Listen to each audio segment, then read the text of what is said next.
भुक्त्या तृष्णानि शुष्कानि पीत्वा तोयं जलाशयात् दुग्धं ददाति देवेभ्यो गावो विश्वस्य मातरः। जय श्री कृष्णा। नमस्कार। पाश्चात्य से सनातन की ओर की इस चतुर्थ दिवस की श्रृंखला में आप सभी का मैं स्वागत करती हूँ।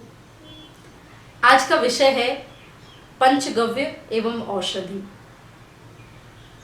वार्तालाप करने में भी बड़ा सुखद महसूस होगा, क्योंकि ये कुछ ऐसी चीज़ें हैं जिनको पाकर के मैं अपने जीवन में बहुत धन्य महसूस करती हूँ। और मुझे कभी कभी बड़ी प्रसन्नता होती है कि भारत औषधियों का देश है, भारत रसायनों का देश है, भारत वनस्पतियों का देश है। पृथ्वी जी महाराज ने जब गौ माता के रूप में पृथ्वी आई थी तो बहुत प्रकार की औषधियों का दोहन करके पृथ्वी में रखा था। और आज हम जान भी नहीं पाते, समझ में भी नहीं पाते, लेकिन हमारे घर आंगन गलियारे के आसपास जाने कितने ऐसे पेड़ पौधे इत्यादि हैं जिनमें इतने सारे औषधीय गुण विद्यमान हैं जिनसे हम सदैव अनभिज्ञ रह जाते हैं। या ये भी होता है कि बहुत सारी चीज़ों के बारे में हमें ज्ञान भी होता है, लेकिन ज्ञान होते भी हम उनसे मुख फेर लेते हैं। तो आइए आज इन्हीं कुछ औषधियों के बारे में बात करेंगे। एवं सबसे बड़ी औषधि जिसे रामबाण औषधि कहा जाता है वो है गौ माता का पंचगव्य। उसके विषय में भी बात करेंगे। हमारे भारतीय ऋषि मुनियों का, हमारे पूर्वजों का इम्यून सिस्टम इतना ज़्यादा मजबूत था। उस समय बड़े बड़े हॉस्पिटल्स या बड़े बड़े डॉक्टर नहीं हुआ करते थे, क्योंकि हर घर में घरेलू औषधियाँ इस प्रकार से हुआ करती थी और हर घर आंगन इस प्रकार से स्वच्छ हुआ करता था। ना तो इतना ज़्यादा कोई बीमार पड़ता था और ना ही इतनी दवाइयों की आवश्यकता पड़ती थी। आज बड़ी बड़ी फार्मेसी कंपनियां भी आयुर्वेद का लोहा मानती हैं कि किस प्रकार से हमारी आयुर्वेदिक औषधियां भले धीरे धीरे रिजल्ट दे, लेकिन वो किसी भी बीमारी को जड़ से मिटाने के लिए सबसे ज़्यादा एक सरलतम कोई उपाय होता है वो आयुर्वेद होता है, जिसके कोई साइड इफेक्ट्स भी नहीं होते। तो आज हमारा विषय है पंचगव्य एवं औषधि।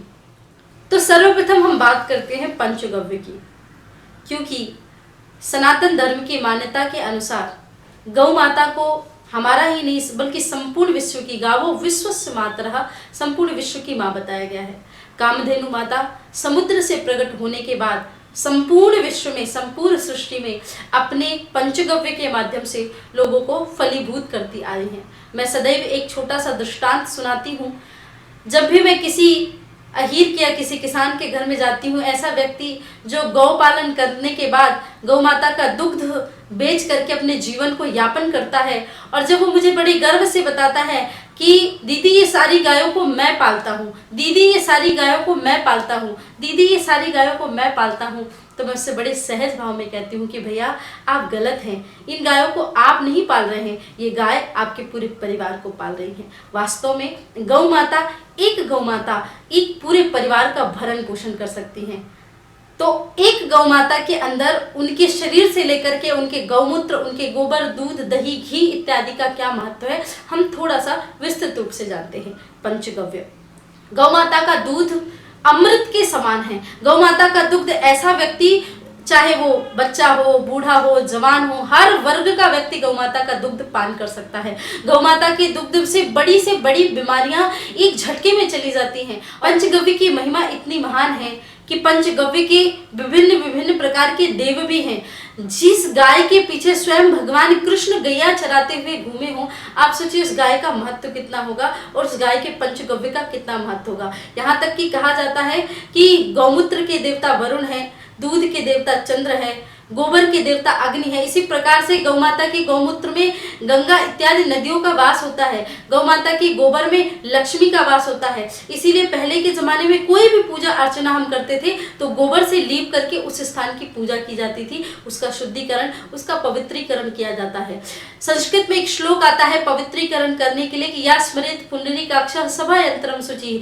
किसी को पुंडरीकाक्ष का नाम स्मरण करके शुद्ध किया जाए तो वो व्यक्ति शुद्ध हो जाता है। परंतु भागवत महापुराण की कथा के अनुसार जब भगवान ने पूतना को मार दिया तो पूतना को मारने के बाद माता यशोदा जब ममत्ववश कन्हैया को लेकर के आई और सोचा मैं कन्हैया को शुद्ध कैसे कराऊं, तो उन्होंने कन्हैया को शुद्ध भी पंचगव्य से कराया। तो गौ माता की इतनी महिमा है और गौ माता की एक एक शरीर से निकले हुए एक छोटी से छोटी चीज की इतनी महिमा है कि वो आयुर्वेद में इतना उसका विस्तार से विस्तृत तरीके से वर्णन किया गया है। हम थोड़ा सा जानेंगे दूध के बारे में। जैसे मैंने अभी आपको बताया कि दूध इतनी बड़ी औषधि है कि बड़ी से बड़ी बीमारी, चाहे कोई भी किसी भी वर्ग का व्यक्ति हो, अगर दुग्ध का पान करता है तो बड़ी बड़ी बीमारियों से निकल पाता है। यहाँ तक कि मैं एक छोटी सी बात आपको बताती हूँ कि एक बार अकबर ने बीरबल से पूछा कि बीरबल सबसे अच्छा दूध किसका होता है, कौन से जानवर का दूध सबसे अच्छा होता है। बीरबल ने कहा महाराज भैंस का दूध सबसे अच्छा होता है।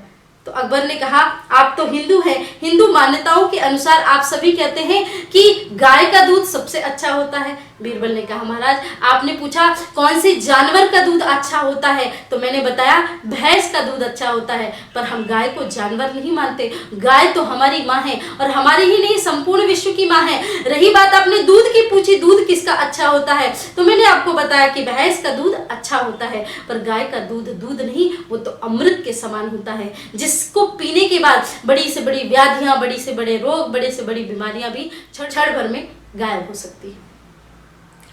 दूसरा विषय आते हैं गौ माता का गोबर। गोबर को आप सभी जानते हैं, मैंने जैसा आपको बताया गौ माता के गोबर में लक्ष्मी का वास होता है।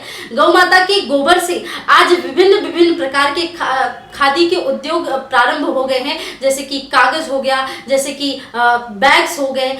इतनी सुंदर पद्धति हमारी पुरानी थी कि हम गौ माता के गोबर से इस प्रकार से, जैसे कि समिधा इकट्ठा करने के लिए अगर हम जंगल नहीं जाते तो गौ माता के कंडे से भी हम उनकी अग्नि को जला करके देवताओं को प्रसन्न कर सकते थे।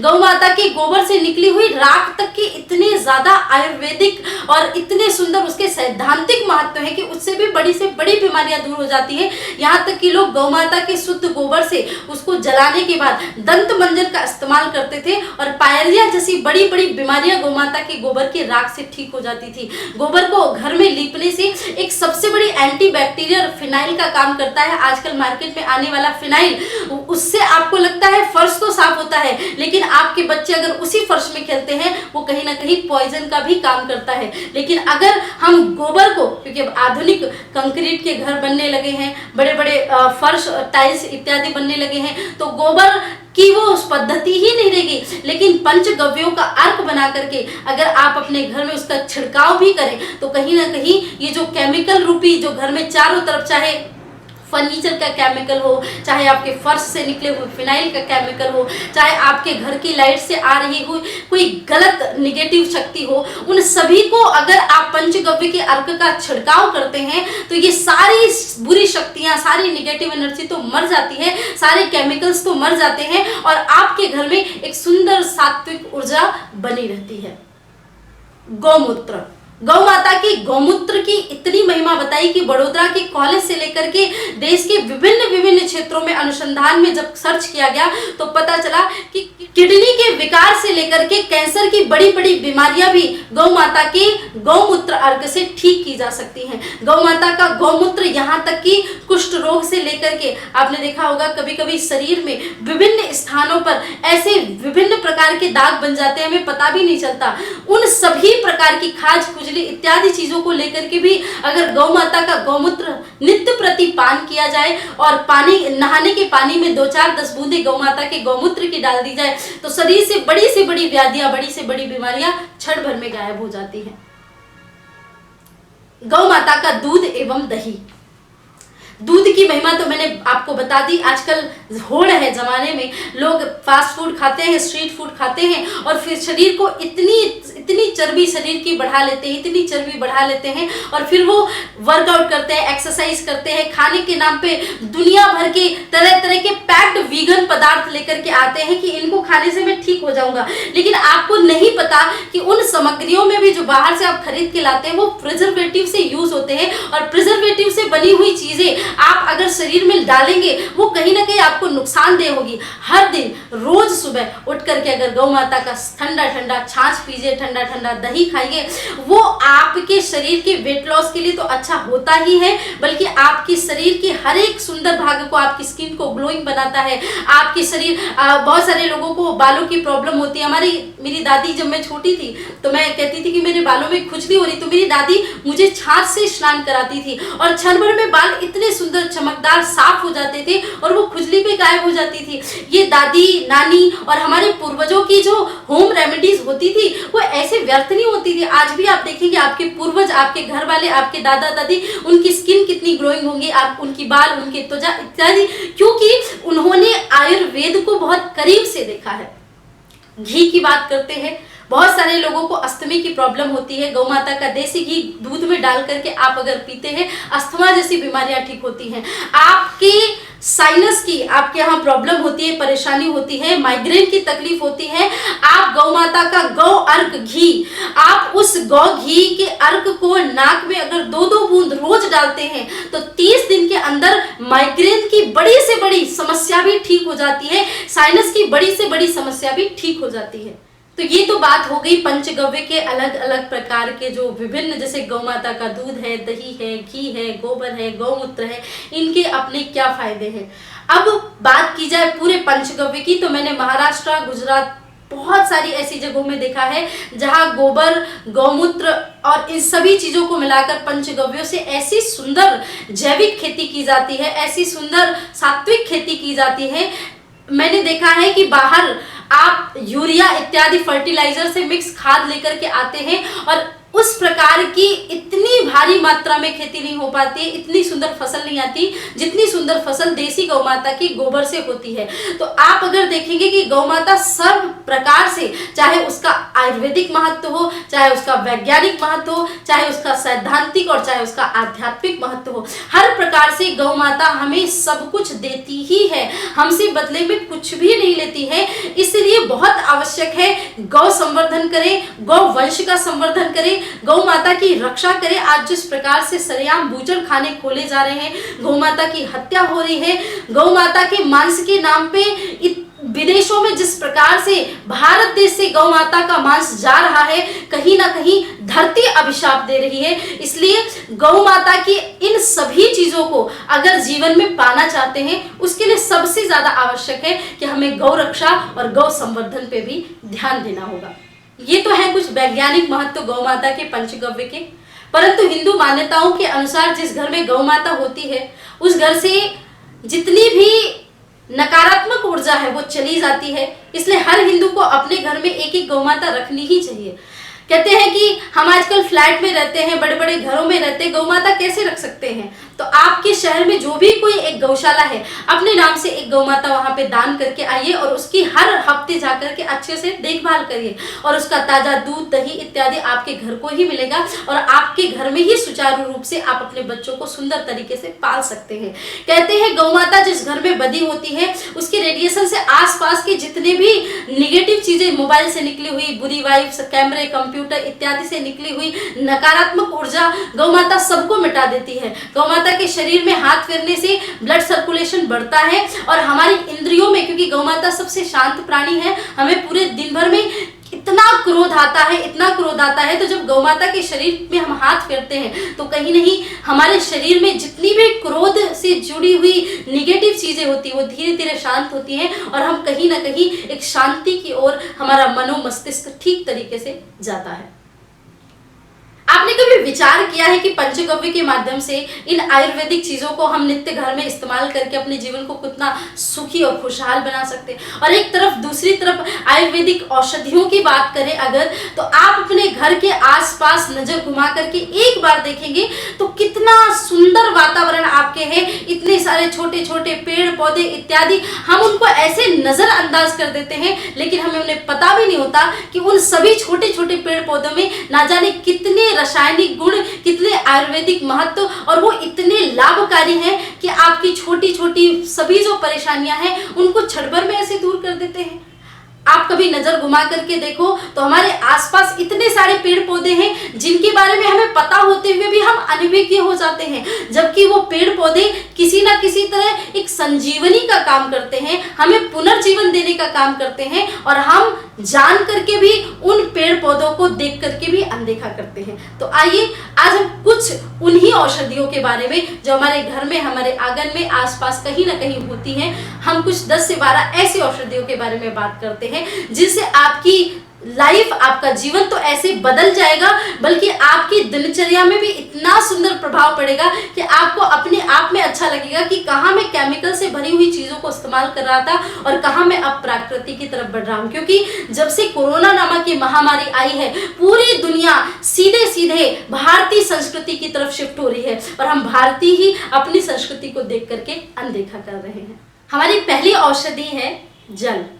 जी हाँ, ठीक सुना आपने, जल। आप सभी सोचेंगे कि जल भी भला कोई औषधि होती है, हम तो इसे नित्य नहाने में, खाने में, पीने में इत्यादि में इस्तेमाल करते हैं। जल भी कोई औषधि हो सकती है? बिल्कुल, जल सबसे बड़ी औषधि है। इन सारी औषधियों में भी औषधि तत्व प्रदान करने के लिए जल बहुत सहायक होती है। जल हमारे जीवन का वो महत्वपूर्ण एक स्थान है जो कि हम उसको देख करके भी अनदेखा करते हैं। मैंने आपको पूर्व में बताया, हमारी बॉडी 70% वाटर और 30% अन्य चीजों से बनी है, परंतु हम अपनी बॉडी में, अपने शरीर में पानी की मात्रा कम से कम ही डालते हैं। बहुत सारे लोगों को मैंने देखा है सिर्फ भोजन करते समय ही उनको पानी पीने की याद आती है, लेकिन सबसे पहले सुबह उठने के बाद हमें अपने शरीर में सबसे ज्यादा पानी ही डालना चाहिए। पानी की मात्रा शरीर में जितनी ज्यादा होगी, शरीर उतना ही स्वस्थ रहेगा। और एक साधारण व्यक्ति जिसके अंदर बहुत सारी बीमारियां हैं, आप कुछ भी ना करके सिर्फ अपने पानी की मात्रा को बढ़ा दीजिए। दिन में 5 से 7 लीटर पानी पीना प्रारंभ कर दीजिए और 1 महीने बाद अपना रिजल्ट बताइए। बिना किसी मेडिसिन के, बिना किसी दवाई के आपकी आधी बीमारियां तो अपने आप ही गायब हो जाएंगी। तो पहली औषधि है जल। आज से प्रारंभ करें कि हमें जल सही मात्रा में सुंदर तरीके से पीना है। दूसरी औषधि है तुलसी।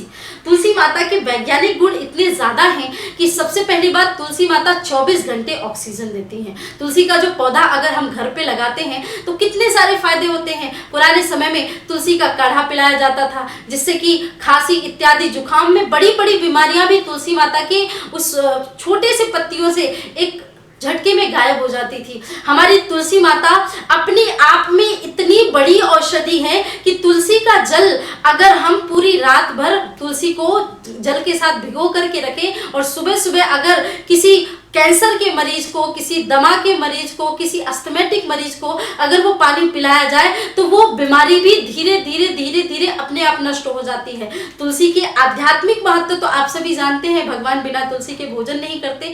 तुलसी माता का अपने आप में ही इतना बड़ा आध्यात्मिक और वैज्ञानिक महत्व है। आप नित्य प्रति अगर एक तुलसी का दिया जला करके तुलसी माता के पास जाते हैं तो ऑक्सीजन तो मिलती ही है, और तुलसी माता के पत्तों से अगर सुबह सुबह शुरुआत करें अपने मुख में रख करके तो बड़ी से बड़ी बीमारियों को भी नष्ट करने के लिए तुलसी माता का वो छोटा सा पत्ता बहुत कारगर होता है। हमारे आयुर्वेद का, हमारी औषधियों का हम सबसे ज्यादा कहें कि रामबाण इलाज अगर किसी औषधि से होता है तो उसका नाम है नीम। नीम के गुणों से आप सभी परिचित हैं, नीम के बारे में आप सभी जानते हैं। हमारे पूर्वज नीम से दातून करते थे कि हमारे शरीर से जितना भी जमा हुआ बात, पित्त, कफ इत्यादि बीमारियां वो सब निकल जाती थी। नीम में नेचुरल ऑयल होता है जो हमारे मुख के लिए बहुत अच्छा होता है। नीम को अपने पानी में उबाल करके, गर्म करके उससे नहाने से बड़ी से बड़ी कोई भी शरीर की बीमारियां हैं वो नष्ट हो जाती हैं। नीम के तेल से अपने आसपास के शरीर में जो आपके घाव हो जाते हैं या अनावश्यक चीजें हैं, अगर उसमें आप लगाते हैं तो वो कितनी कारगर होती है। नीम अपने आप में सबसे बड़ी औषधि है। आपके चेहरे में दाग धब्बे हो, हर आदमी को सुंदर बनने की होड़ होती है। आप नीम से जुड़ी हुई चीजों को का सेवन करना प्रारंभ कर दीजिए। आप नीम को भी नित्य प्रति नीम का जूस ही बना करके पी लीजिए। आपकी बड़े से बड़े शरीर के रोग व्याधियां तो मिट ही जाएंगी और आपका चेहरा सुंदर, सात्विक एवं खिला खिला दिखाई देगा। आपने देखा होगा टूथपेस्ट में नीम है, बाथ सोप में नीम है, क्रीम में नीम है, इतनी सारी नीम की पत्तियों से, गुणों से, औषधियों से भर करके मल्टीनेशनल कंपनियां दिखा करके कितने लाखों करोड़ों रुपए आपसे ले लेती हैं, परंतु हमारे घर के ही आसपास नीम है, हम उसको देख नहीं पाते। तो दूसरी चौथी जो सबसे बड़ी औषधि मैं आपको बताने जा रही हूँ, ये एक ऐसा पेड़ है जिसके पेड़ का आध्यात्मिक महत्व सबसे ज्यादा है और उसके वैज्ञानिक महत्व जान करके आप हैरान रह जाएंगे। ये है बिल्व का पेड़, बेल का पेड़। बेल पत्ती भगवान शिव को चढ़ाई जाती है और कितनी ज्यादा पसंद है वो आप सब जानते हैं। शिव पुराण में कहा है, अर्क द्रोण प्रभृति कुष्मेर अर्चनम ते विधेयम प्राप्यम ते स्मरहर। जो कोई चीजें, जो चीजें किसी के काम नहीं आती वो भगवान शिव उसको स्वीकार कर लेते, चाहे धतूरे का फूल हो, मदार का फूल हो या बिल्व पत्र हो, भगवान शिव उससे क्षणभर में प्रसन्न हो जाते हैं। तो बेल के पेड़ का आध्यात्मिक महत्व क्या है वो मुझे आपको बताने की जरूरत नहीं है, लेकिन बेल के फल के ऐसे ऐसे गुण हैं। बेल के फल को आपने देखा होगा कि गर्मी के समय में हमें कितनी सारी लू लग जाती है, उस लू को रोकने का बेल से बड़ा रामबाण इलाज कोई हो ही नहीं सकता। बेल के शरबत को पीने से शरीर में जमा जितनी भी गंदगी है वो निकल जाती है और सबसे बड़ी डिटॉक्स का काम भी बेल करता है। बेल से चेहरे में नेचुरल ग्लो तो आता ही है और बेल एक ऐसा मीठा फल है जो शुगर का पेशेंट भी उसको बहुत आराम से खा सकता है, उसके कोई भी दुष्परिणाम नहीं मिलते हैं। कहते कभी कभी फलों के नेचुरल शुगर से भी तकलीफ होती है डायबिटीज के पेशेंट को, लेकिन बेल का पेड़ ऐसा पेड़ है जिसके फल आप निरंतर भी अगर खाते रहें तो उसका कोई भी साइड इफेक्ट नहीं होता। हमारा अगला औषधीय पौधा है पीपल। पीपल के वृक्ष में आप सभी जानते हैं सबसे ज्यादा मात्रा में ऑक्सीजन मिलती है। पीपल का वृक्ष इतना छांव देता है। पीपल की पत्तियों से बड़ी बीमारियां भी दूर होती, जैसे कब्ज इत्यादि। जितनी भी हमारे शरीर की ऐसी बीमारियां हैं जो हमारे भोजन की वजह से होती हैं, पीपल के पत्तों से बहुत जल्दी ठीक हो जाती हैं। पीपल की छाल से बड़ी बड़ी औषधियां बनती है। तो इसी प्रकार से विस्तार से ना बताते हुए मैं कुछ नाम और बताती हूँ आपको, जैसे जामुन है, जैसे अमरूद है, जैसे कि अर्जुन है। इन सभी वृक्षों से हमें कुछ ना कुछ इतने औषधीय गुण प्राप्त होते हैं जिनको हम देख करके भी अनदेखा कर देते हैं। आइए आप थोड़ी देर के लिए आपकी रसोई की तरफ चलते हैं। तो आपकी रसोई में सबसे ज्यादा गुणकारी चीज कोई मिलती है, हल्दी। हल्दी एंटीबायोटिक का काम करती है। आप अभी देखेंगे हल्दी इतनी ज्यादा हमारे घर में सबसे ज्यादा उपयोग में लाई जाने वाली चीज है और हल्दी के गुण आप देख करके आश्चर्यचकित रह जाएंगे। कहा जाता है कि एक गिलास दूध में 1 चम्मच हल्दी को उबाल करके अगर व्यक्ति पीता है तो जीवन में कोई बीमारी नहीं आती है। इसी प्रकार से एक एप्पल को भी कहा जाता है, सेब को भी कहा जाता है कि एक सेब अगर व्यक्ति दिन भर में खाता है वो कभी बीमार नहीं पड़ता। उसी प्रकार से अगर 1 गिलास हल्दी वाला दूध अगर आप पीते हैं तो उससे बड़ी से बड़ी बीमारियां निकल जाती हैं। बड़ी बड़ी मल्टीनेशनल कंपनियां आज आपने देखा कि कोल्ड ड्रिंक्स के माध्यम से, सॉफ्ट ड्रिंक्स के माध्यम से कितनी सारी चीजें अपनी पेय पदार्थ बेच रहे हैं, लेकिन दुनिया का सबसे ज्यादा आयुर्वेदिक तथ्यों से भी भरपूर, आध्यात्मिक महत्व से भी परिपूर्ण एवं विज्ञान में उसका इतना महत्वपूर्ण कि हल्दी से ज्यादा गुणकारी कोई औषधि ही नहीं मानी गई। हल्दी इतनी गुणकारी है कि नित्य प्रति अगर 1 गिलास हल्दी वाला दूध पिया जाए तो बड़ी से बड़ी बीमारियां भी गायब हो जाती है। इसी प्रकार से अजवाइन है, सौंठ है, अदरक है, इसी प्रकार से जीरा है। मेथी को फुला करके सुबह सुबह खाने से व्यक्ति की श्वास की बीमारी ठीक होती है, माइग्रेन ठीक होता है। जीरा को उबाल करके पीने से मोटापा ठीक होता है, मधुमेह जैसी बीमारियां चली जाती। कितनी सारी चीजें हमारे घर में ही उपलब्ध होती हैं, परंतु हम उनको देख करके भी अनदेखा कर देते हैं। भारत औषधियों की खान है, भारत भूमि वनस्पतियों की खान है। यहाँ पे अगर किसी नदी के किनारे या किसी तालाब के किनारे भी हम बैठे हैं और अगर एक अनायास ही कोई पौधा उग जाए, अगर आप देखना कि भारत भूमि में उसके भी आयुर्वेदिक कहीं ना कहीं कोई महत्व है। एक बार सच कहूं तो इस दुनिया में ऐसी कोई चीज भी नहीं है जिसको परमात्मा ने सृष्टि पर भेजी है जो अनावश्यक तरीके से उगाई गई है। इस धरती पे जो भी चीज है जो हमारे लिए कहीं ना कहीं किसी ना किसी प्रकार से कार्य तो अवश्य करती है। इसलिए अपनी वनस्पतियों को, अपनी औषधियों को और गौ माता से निकले हुए पंचगव्य को अपने जीवन में धारण करें। चलिए शुरू है। तो पाश्चात्य से सनातन की ओर की आज की इस श्रृंखला में हमने पंचगव्य एवं औषधियों के बारे में बात की।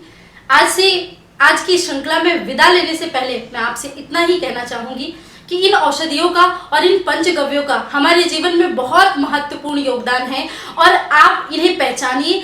अज्ञानतावश आप इसे अपनी नजरें ना फेरिए, आप अपने दैनिक जीवन में इन औषधियों को शामिल करिए। एक एक गौ माता हर हिंदू के घर में अगर हो या गौशाला से आया हुआ पंचगव्य भी अगर हम दैनिक जीवन में उपयोग करना प्रारंभ कर देंगे तो हमारा जीवन बहुत ही सुगम, सरल और रोग मुक्त हो जाएगा। इसलिए आप सभी से निवेदन है कि अंग्रेजी दवाइयों को बहिष्कार करके आयुर्वेद की ओर आगे बढ़े और अपने जीवन को सरल, सुंदर, सहज बनाए। आज आप सभी से मैं विदा लेती हूँ। कल आप सभी से मिलेंगे एक नई सुंदर श्रृंखला के साथ। जय श्री कृष्णा, नमस्कार।